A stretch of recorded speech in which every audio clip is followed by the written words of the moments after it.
The Prince of Preachers.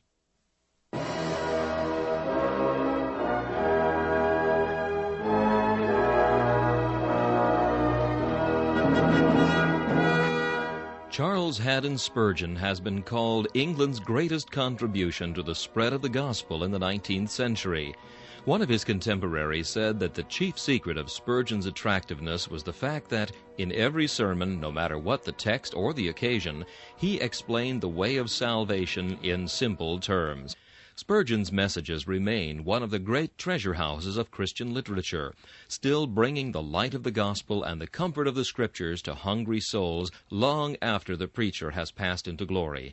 This is Charles Kelsch inviting you to listen to a message from the Prince of Preachers.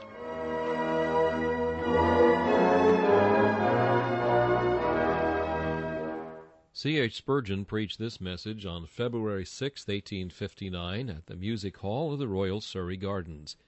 It is entitled, Hypocrisy. The text is found in Luke chapter 12 and verse 1. Beware ye of the leaven of the Pharisees, which is hypocrisy. This age is full of shams. Pretense never stood in so eminent a position as it does at the present hour. There be few, I fear, who love the naked truth. We can scarce endure it in our houses. You would scarcely trade with a man who absolutely stated it.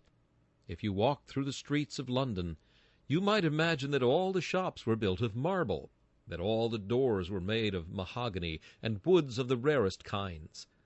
And yet you soon discover that there is scarce a piece of any of these precious fabrics to be found anywhere, but that everything is grained and painted and varnished. I find no fault with this, except as it is an outward type of an inward evil that exists. As it is in our streets, so is it everywhere. Graining, painting, and gilding are at an enormous premium. Counterfeit has at length attained to such an eminence that it is with the utmost difficulty that you can detect it. The counterfeit so near approacheth to the genuine that the eye of wisdom itself needs to be enlightened before she can discern the difference. Specially is this the case in religious matters.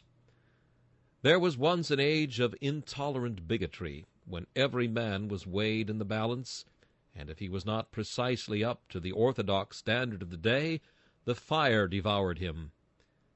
But in this age of charity, and of most proper charity, we are very apt to allow the counterfeit to pass current, and to imagine that outward show is really as beneficial as inward reality.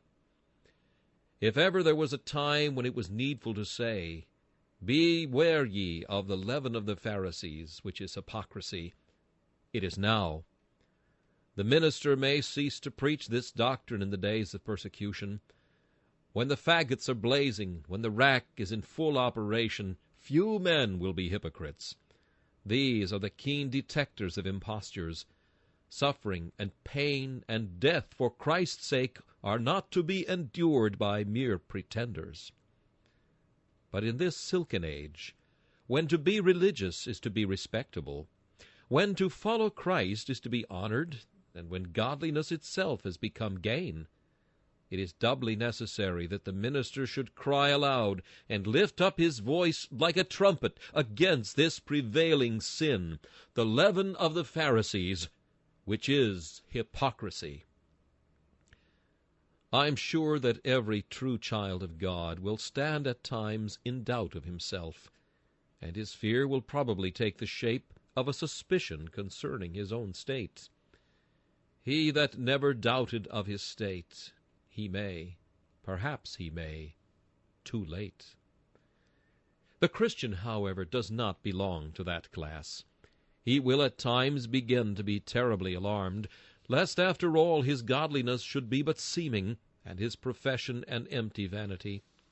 He who is true will sometimes suspect himself of falsehood, while he who is false will wrap himself up in a constant confidence of his own sincerity. My dear Christian brethren, if you are at this time in doubt concerning yourselves, The truths I am about to utter will perhaps help you in searching your own hearts and try your own reins, and sure I am you will not blame me if I should seem severe. But you will rather say, Sir, I desire to make sure work concerning my soul.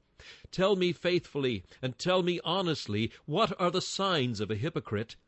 And I will sit down and try to read my own heart, to discover whether these things have a bearing upon me. And happy shall I be, if I shall come out of the fire like pure gold. We shall note then this morning, first, the character of a hypocrite. Then we shall try to cast up his accounts for him, with regard to his loss or gain. And then we shall offer a cure for hypocrisy, which, if constantly carried about with us, will certainly prevent us from attempting to deceive. The cure is contained in these words which follow the text. For there is nothing covered that shall not be revealed, neither hid that shall not be known. Therefore whatsoever ye have spoken in darkness shall be heard in the light, and that which ye have spoken in the ear in closets shall be proclaimed upon the housetops. First, then, the hypocrite's character. We have an elaborate description of the hypocrite in the chapter we have just read, the 23rd of Matthew, and I do not know that I can better portray him than by turning again to the words of Christ. A hypocrite may be known by the fact that his speech and his actions are contrary to one another. As Jesus says, they say, and they do not. The hypocrite can speak like an angel. He can quote texts with the greatest rapidity. He can talk concerning all matters of religion, whether they be theological doctrines, metaphysical questions, or experimental difficulties. In his own esteem he knoweth much, and when he rises to speak, you will often feel abashed at your own ignorance in the presence of his superior knowledge. But see him when he comes to actions. What behold you there? The fullest contradiction of everything that he has uttered. He tells to others that they must obey the law. Doth he obey it? Ah, no. He declares that others must experience this, that, and the other, and he sets up a fine scale of experience, far above even that of the Christian himself. But does he touch it? No, not with so much as one of his fingers. He will tell others what they should do.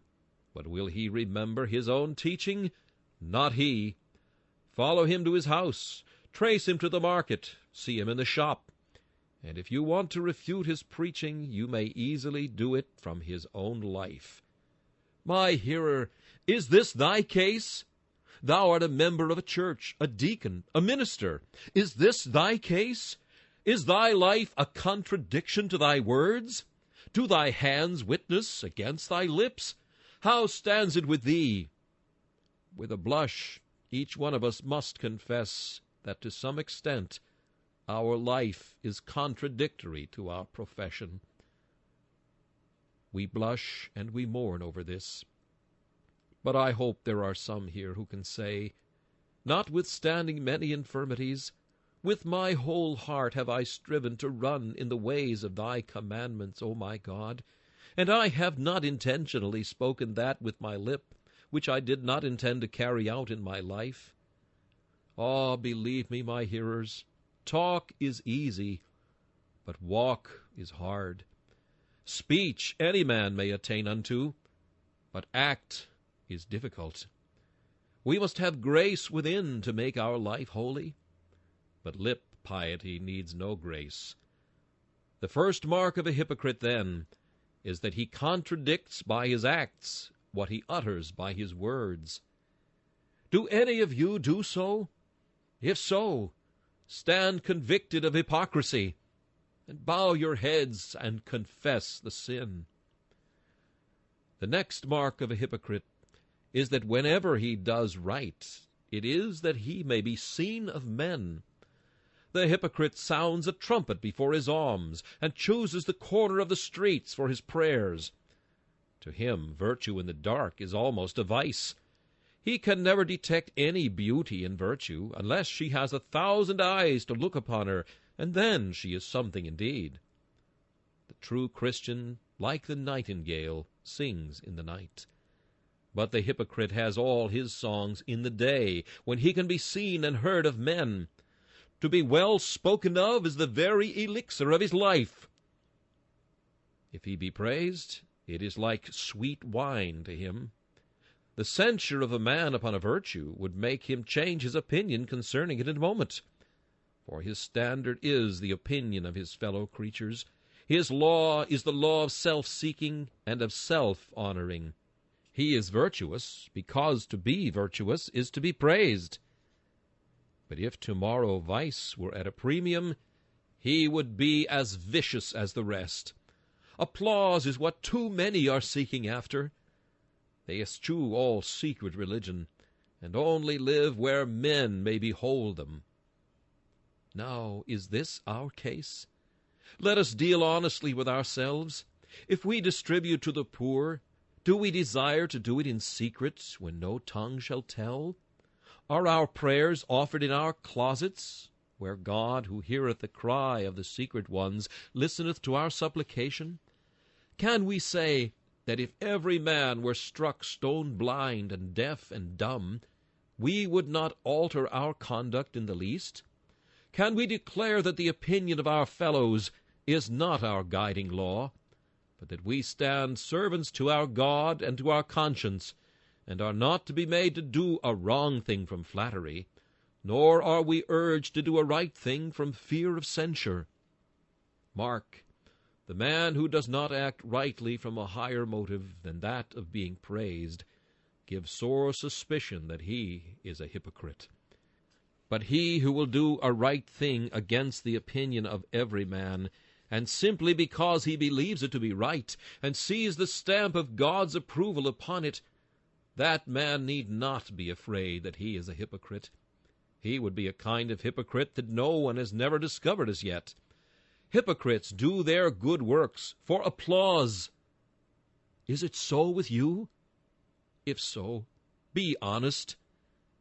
And as you would convict another, convict yourself. Again, hypocrites love titles and honors and respect from men. The Pharisee was never so happy as when he was called rabbi. He never felt himself so really great as when he was stuck up in the highest seat of the synagogue.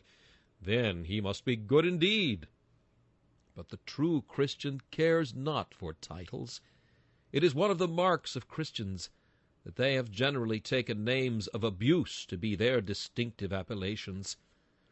There was a time when the term Methodist was abusive. What did those good men say who had it so applied to them? You call us Methodists by way of abuse, do you? It shall be our title. The name Puritan was the lowest of all. It was the symbol which was always employed by the drunkard and swearer to express a godly man. Well, says the godly man, I will be called a Puritan. If that is a name of reproach, I will take it. It has been so with a Christian all the world over. He has chosen for himself the name which his enemy has given him in malice. Not so the hypocrite. He takes that which is the most honorable. He wishes always to be thought to belong to the most respectable sect, and to hold an office in that sect which will confer upon him the most honorable title. Now can you say from your inmost soul that in religion you are not seeking for honors or titles, but that you can tread these beneath your feet, and want no higher degree than that of a sinner saved by grace, and no greater honor than to sit at the feet of Jesus and to learn of him? Are you willing to be the despised followers of the carpenter's son, as were the fishermen upon the lake? If so, methinks you have but little hypocrisy in you. But if you only follow him because you are honored by men, farewell to the sincerity of your religion. You are unmasked, and stand before the face of this congregation an acknowledged hypocrite. There was another evidence of an hypocrite which was equally good, namely, that he strained at a gnat and swallowed a camel. Hypocrites in these days do not find fault with us for eating with unwashen hands, but they still fix upon some ceremonial omission. Sabbatarianism has furnished hypocrisy with an extremely convenient refuge. Acts of necessity done by the Christian are the objects of the sanctimonious horror of Pharisees, and labors of mercy and smiles of joy are damning sins in the esteem of hypocrites, if done upon a Sunday. Though our Father worked hitherto, and Christ worked, and though works of kindness and mercy and charity are the duty of the Sabbath, yet if the Christian be employed in these, he is thought to be offending against God's holy law. The slightest infringement of that which is a ceremonial observance becomes a great sin in the eye of the hypocrite. But he, poor man, who will find fault with you for some little thing in this respect, straining at a gnat, is the man you will find cheating, adulterating his goods, lying, puffing, and grinding the poor. I have always noticed that those very particular souls who look out for little things, who are always searching out little points of difference, are just the men who omit the weightier matters of the law.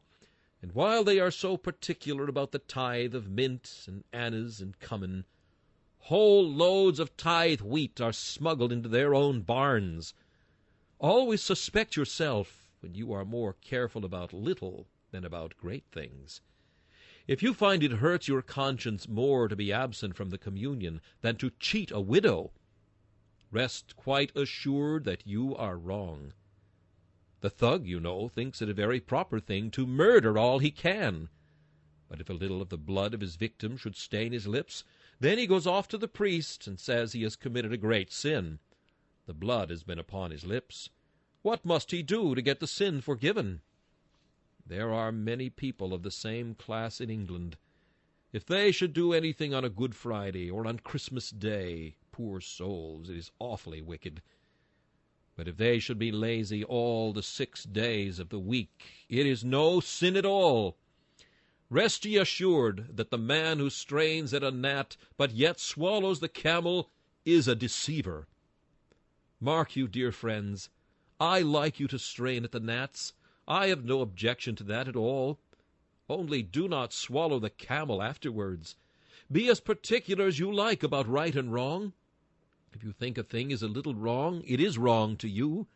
Whatsoever is not of faith is sin. If you cannot do it, believing yourself to be right in not doing it, though another man could do it and do right, yet to you it would not be right. Strain the gnats. They are not good things in your wine. Strain them out. It is well to get rid of them.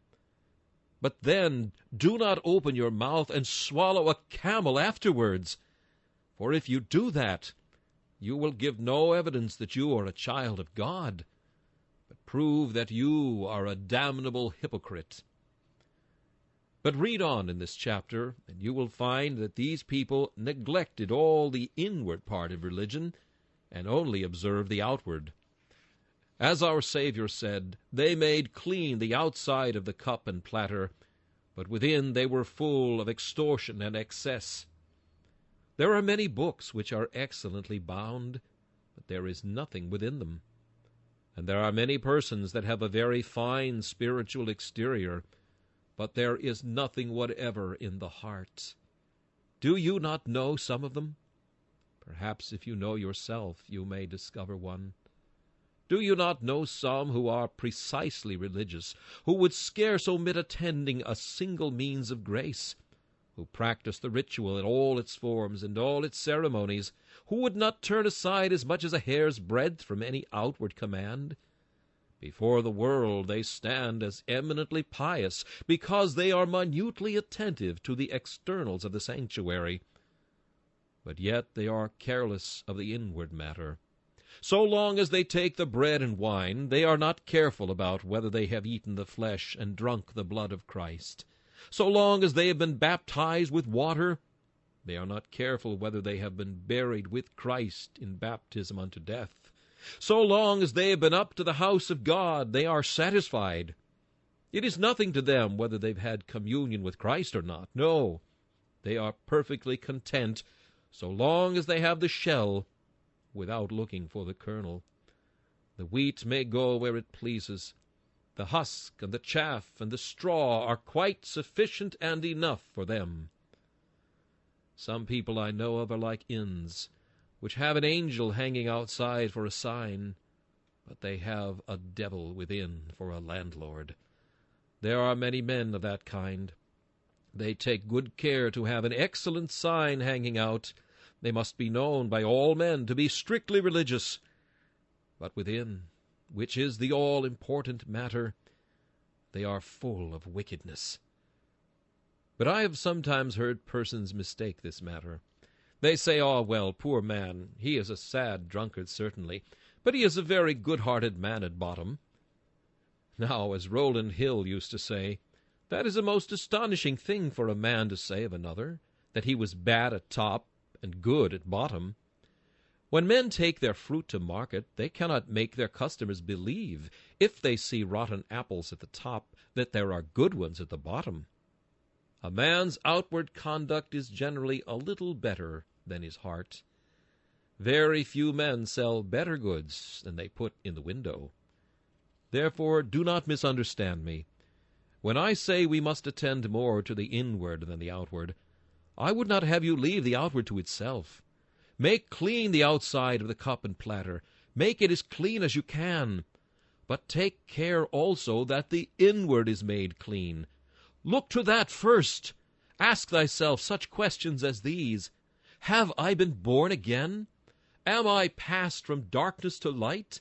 Have I been brought out of the realms of Satan into the kingdom of God's dear Son? Do I live by private communion near to the side of Jesus? Can I say that my heart panteth after the Lord, even as the hart does after the water brooks? For if I cannot say this, whatever my outward life may be, I am self-deceived, and deceive others, and the woe of the hypocrite falls upon me. I have made clean the outside of the cup and the platter, but the inward part is very wickedness. Does that come home to any of you? Is this personal preaching?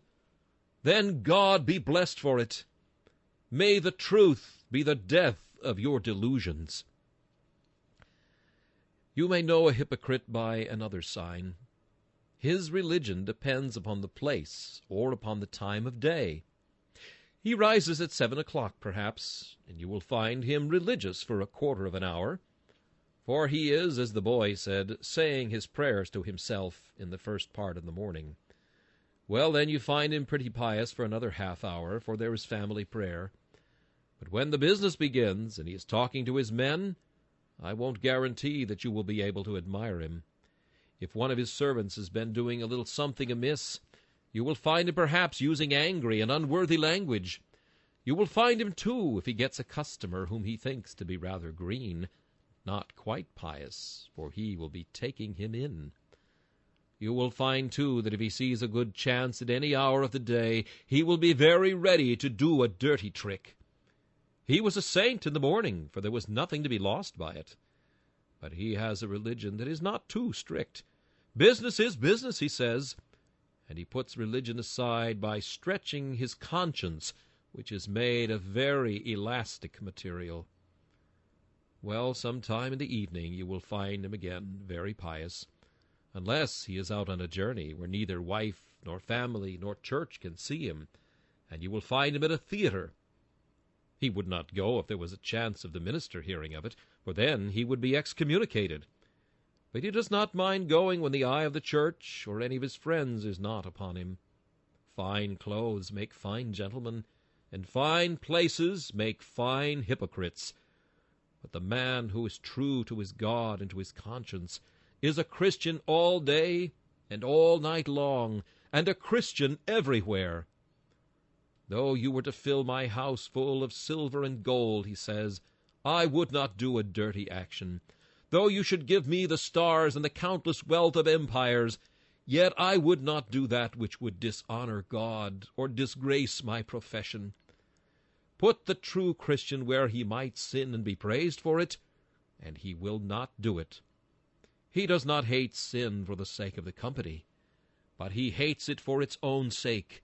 He says, "How can I do this great wickedness and sin against God?"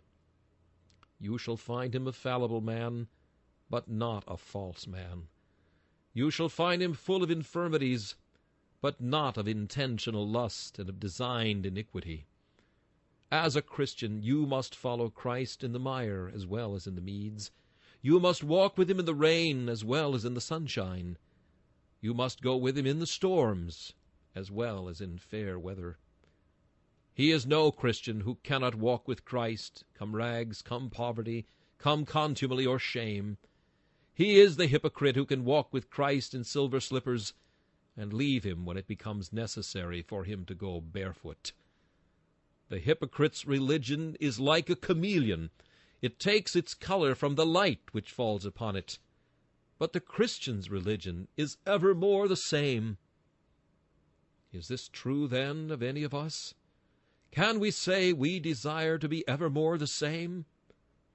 Or do we change with our company and with the times? If so, we are hypocrites confessed, and let us own it before God, and may God make us sincere.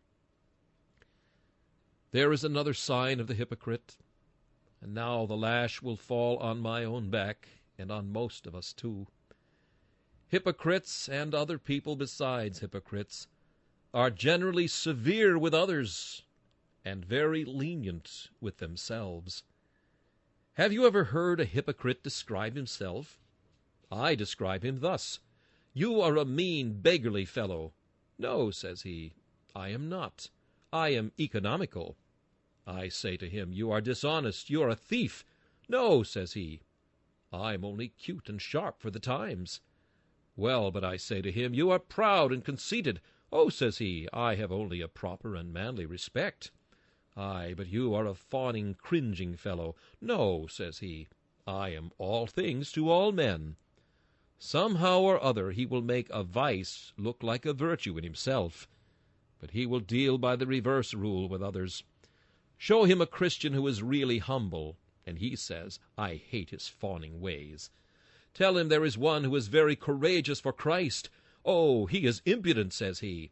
Show him one who is liberal, doing what he can for his master's service, spending and being spent for him. "Rash and imprudent," says he. "Extravagant, the man does not know what he is about." You may point out a virtue, and the hypocrite shall at once say it is a vice. Have you ever seen a hypocrite turn doctor? He has a fine beam in his eye, large enough to shut out the light of heaven from his soul, but nevertheless he is a very skillful oculist. He waits upon some poor brother, whose eye is a little affected, with a mote so tiny that the full blaze of the sun can scarce reveal it. "Look at our beam-eyed friend." He puts on a knowing look, and cries, "Allow me to extract this mote for you."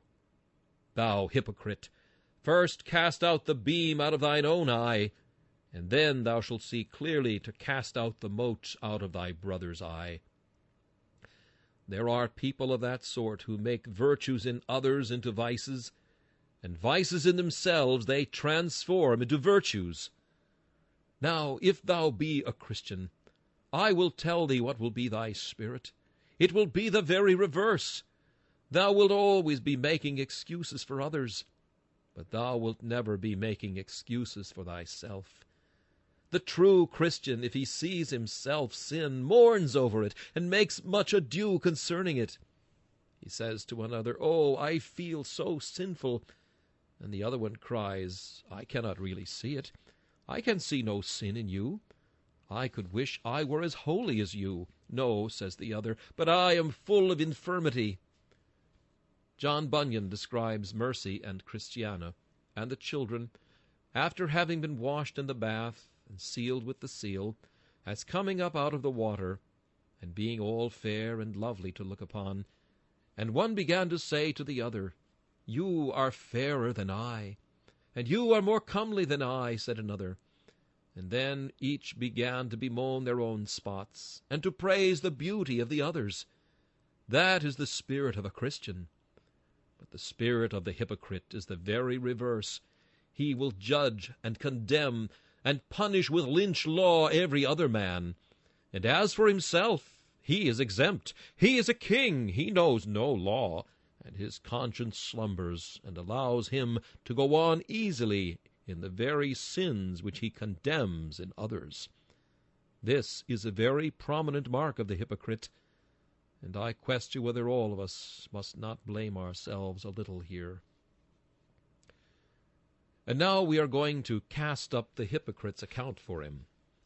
Now, sir, bring us your ledger, and let us have a look at it. You are a hypocrite. Well, what is on the profit side? A good deal, I must confess. Here is, first of all, credit and honor. If you were to say outright, you are a thief, you are a private drunkard, you can curse God as well as any man. Or if the world should hear as much, you would have no honor. But as it is, you have joined the church, and the minister is very fond of you. The deacons and elders think a great deal of you, and you are a very honorable, respectable man. You go walking up to your pew with your Bible and your hymn book, and everybody says there is an exemplary character, and they pat their little boys on the head and say, "May you grow up to be a very good man, like Mr. So-and-so." The next advantage is the ease which you enjoy. The minister often preaches a solemn, thundering sermon against sin. You get off all that. You are not a sinner, are you? Not at all. Who would suspect you? You are one of the brightest of the saints. It is almost a pity you were not one of the 12. There was one amongst them almost as good as yourself, and his end will probably be yours. You escape every thunder of the law. Your conscience rests easy, and the very thing which makes the child of God tremble puffs you up. The very marks and evidences which cast him down help to exalt you. The sun of the gospel which melts wax hardens the poor clay of your hearts, and you get the more exalted in your self-conceit through everything you hear. And that is good too, is it not? Very much in your favor, certainly. And then there is another thing. How nicely your shop has prospered through it. That, perhaps, is part of the bargain which you like the best. Ever since you have made a profession of religion, have not those who go to your church and chapel traded with you? You would not have gone on half so well if you had been suspected to be what you really are. But because of that fine cloak of yours, that fine garment of hypocrisy, how nicely you have prospered. What a nice little round sum you've been able to lay by, have you not? All that is the bright side again. And besides that, what honors have you not received in the church? Are you not made a deacon or an elder? Aye, perhaps a minister too. How pleasant that is! And you puff yourself up, and you feel satisfied. Oh, what a good man am I! Other people think I am, therefore I must be. It is true I devour the widow's house. It is true I am not very particular about what I do. Nevertheless, the minister, the elders, the deacons think me good. The whole church applauds me. They cannot all be mistaken. Surely I must be a special saint. That is your profit side of the account. What about the other side? I think we shall be able to strike a balance that will not be much in your favor, sir.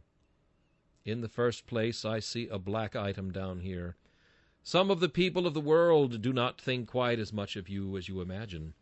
The poor widow does not give you much of a character. You will have to be very careful, sir, or your base deeds will come out. The very first item I see down here is a fear that your hypocrisy will be discovered. It would take you only half as much trouble to be an honest man as it does to be a deceiver. A man who is in the habit of speaking truth need not mind how he opens his mouth, nor where. But a man who lies should be very careful, and have a very good memory, and recollect all he has ever said before, lest he should trip himself. So it is with you, my friend. Your religion is a Sunday religion, and you have to be very careful so as to make Monday dealings hold their tongues, and Sunday dealings crow as loud as they can. Hard work! I would not stand in your place to have all the trepidation and fear of discovery which so often comes upon you. No, I would sooner be a worldling, and I would have the fear that constantly haunts you, lest you should stand ashamed before the church by your base iniquity being discovered. But I see something worse than this. Here is a constant disquietude of conscience. Hypocrites may seem as if they were at ease, but they cannot really be. The Christian who is true to God and is really his child can sometimes say, I know that Jesus has taken away my sin. Assurance vouchsafed to him by the Spirit calms his fears, and he can rest in Christ. But the highest presumption to which the hypocrite can attain brings no such calm as that which is breathed upon the Christian by the lips of assurance. He can go to his bed, nay, he can go to his tomb in peace. But the hypocrite is afraid of a shadow, and fleeth when no man pursueth. And last of all, Mr. Hypocrite, I see an item here which you usually forget. It is this, that despite of your profession, God abhors you. And if there is one man more than another who stinks in the nostrils of Jehovah, it is such as thou art, thou miserable pretender. There shall be a special place reserved for thee amongst the damned. Think, man, what shall be thy misery when thy secret deeds of iniquity are read before an assembled universe, and men and angels utter one unanimous hiss against thee. What shall it be when the mask is torn off thee, when the masquerade of thy hypocrisy is done, and thou art stripped naked to thy shame, to be observed of all, and to be despised of all? What sayest thou to this? Shalt thou go from thy deaconship, or from thy ministry, to be among the devils in hell? Shalt thou go from the sacramental table, to drink the sulphurous cup of torment? Shalt thou descend from the song of the sanctuary and from the house of God to the abode of fiends and to the wailing of the damned?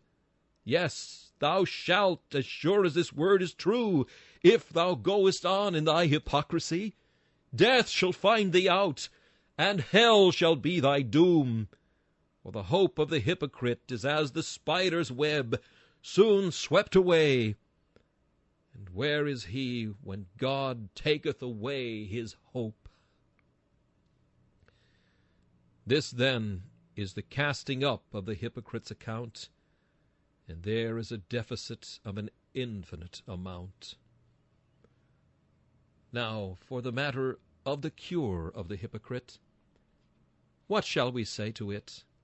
Oh, my friends, I feel that in thus speaking of the hypocrite, I have tried to speak severely, but I have not been able to reach the heart as I could wish, because it is a mark of human nature that this is the last sin of which we really suspect ourselves, and yet one into which it is most easy to fall. Often do I fall on my knees in an agony of doubt, and cry, Lord, make me sincere. If I be deceived, undeceive me.